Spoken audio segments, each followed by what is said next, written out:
Assalamualaikum warahmatullahi wabarakatuh. Saya Tara Rita Marapani, NIM 196018 dari Prodi Pendidikan Bahasa Indonesia 2019A, STKIP PGRI Jombang. Di sini saya akan menjelaskan yang pertama adalah pengertian makna dan yang kedua adalah jenis-jenis makna. Yang pertama adalah pengertian makna. Makna dari Kamus Besar Bahasa Indonesia dapat diartikan sebagai arti atau pengertian yang diberikan kepada suatu bentuk kebahasaan. Menurut Yendra 2018, mengenal ilmu berbahasa, makna adalah hasil hubungan antara bahasa dengan dunia luar. Penentuan hubungan terjadi karena kesepakatan para pemakai serta perwujudan makna itu dapat digunakan untuk menyampaikan informasi sehingga dapat saling dimengerti.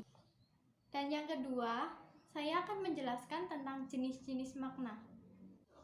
Yang kedua adalah makna gramatikal. Makna gramatikal adalah makna yang terjadi setelah proses gramatikal seperti afiksasi, reduplikasi, kompositumisasi. Perbedaan dari makna leksikal dan makna gramatikal adalah makna leksikal adalah makna dasar atau makna dari kata per kata, sedangkan makna gramatikal adalah makna yang baru yang muncul ketika kata-kata tersebut menjadi sebuah kalimat. Makna gramatikal juga dapat diketahui tanpa mengenal makna leksikal unsur-unsurnya. Misalnya klausa malalat, dilili-lili, lolo-lolo ini.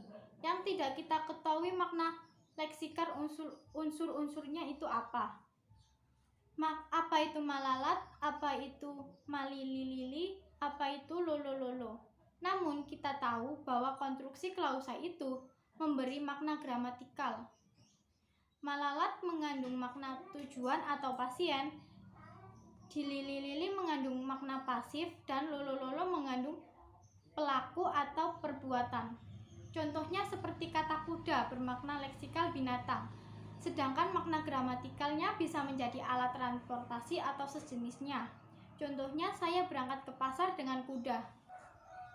Yang ketiga adalah makna kontekstual. Makna kontekstual adalah makna sebuah leksem atau kata yang berada di dalam suatu konteks.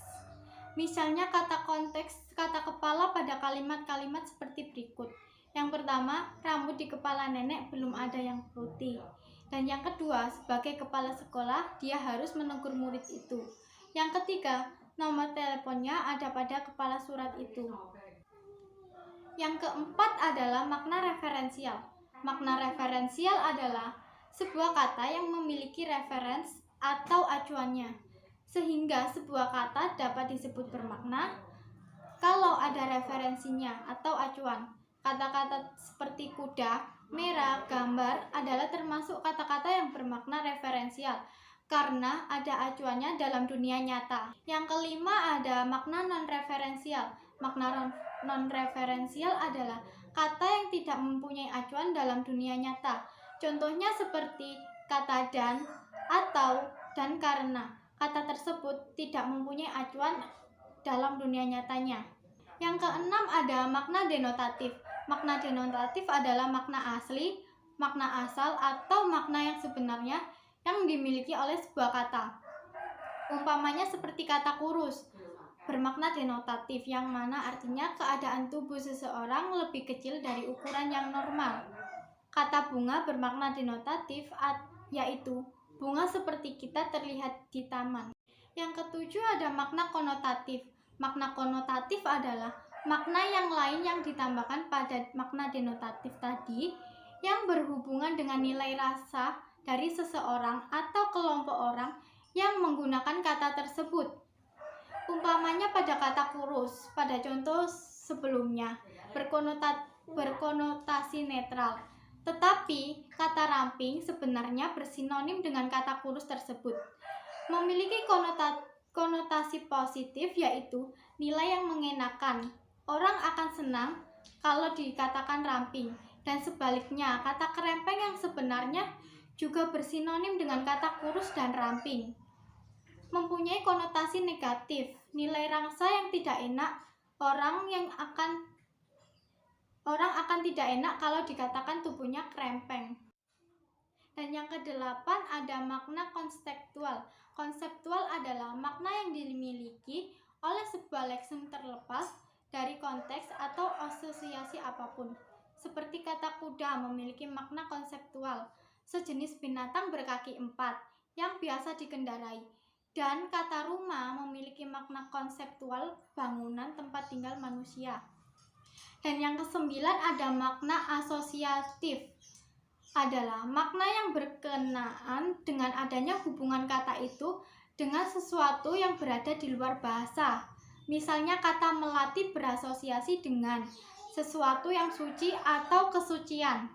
Kata merah berasosiasi berani. Kata buaya berasosiasi dengan jahat atau kejahatan. Makna asosiasi ini sebenarnya sama dengan lambang atau perlambangan yang digunakan oleh suatu masyarakat. Penggunaan bahasa untuk menyatakan konsep lain yang mempunyai kemiripan dengan sifat keadaan atau ciri yang ada konsep asal tersebut. Contohnya seperti kata merpati dan abang atau yang juga disebut merah. Jadi, kata tersebut menjadi merpati berasosiasi dengan sesuatu yang melambangkan ketulusan. Ke-10 ada makna kata. Makna kata adalah makna yang bersifat umum, kasar, dan tidak jelas. Kata tangan dan lengan sebagai kata, maknanya lazim dianggap sama. Seperti contoh seperti berikut ini. Tangannya terluka kenahan pecahan kaca.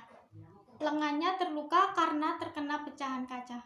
Jadi kalimat tersebut, kata tangan dan kata lengan pada kedua kalimat tersebut adalah bersinonim atau bermakna sama.